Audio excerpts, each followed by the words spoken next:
Les avortements clandestins coûtent la vie à de milliers de femmes en République démocratique du Congo. Pour faire face à ce fléau, le ministère de la Santé publique, à travers les programmes nationaux de santé des reproductions, a organisé ce jeudi un atelier de vulgarisation du protocole de Maputo, de normes et directives de soins complets d'avortement centrés sur la femme au niveau de la zone de santé de Kingaboa. La réduction de la mortalité maternelle, la lutte contre les avortements clandestins, tels que repris dans le protocole de Maputo ratifié par le pays, devra être vulgarisé auprès de zones de santé. Nous nous inscrivons depuis, donc la RDC,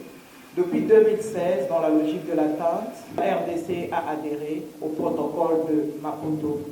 et depuis 2020, le pays dispose de normes et directives ainsi que de toute la documentation possible sur la mise en œuvre de soins complets d'avortement centrés sur la femme conformément aux prescrits du protocole de Maputo. Les buts de cette journée est d'activer les activités de vulgarisation du protocole de Maputo dans la capitale congolaise, mais aussi de contribuer à l'accès des femmes aux soins complets d'avortement centrés sur la femme. Stops RDC, comme partenaire du gouvernement à travers le ministère de la Santé, s'investit pleinement dans la promotion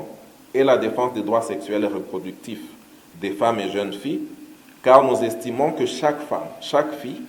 a le droit de décider librement de sa sexualité, d'avoir accès à une gamme complète de méthodes de planification familiale,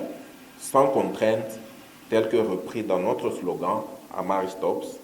enfants par choix et non par hasard.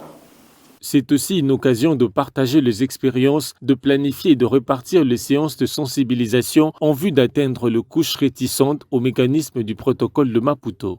J'ai vraiment beaucoup apprécié parce qu'il